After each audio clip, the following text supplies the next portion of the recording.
Want your color to look natural on your DJI OSMO Pocket 1, 2, or 3? By adjusting the white balance is the key, and it's super easy to do.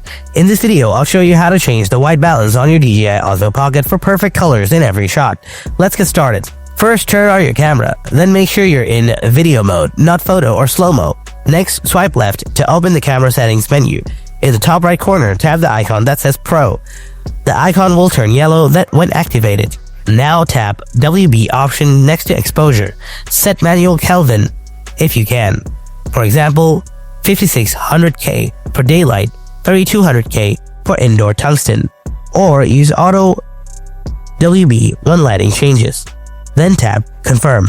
And that's all. This is how you can change the white balance on your DJI OSMO Pocket 3, 2, or 1. Hope you found this video helpful. Don't forget to hit that like button, and if you have any other questions, then ask me in the comment section below. Thanks for watching. I'll see you in the next video. Until then, stay tuned and take care.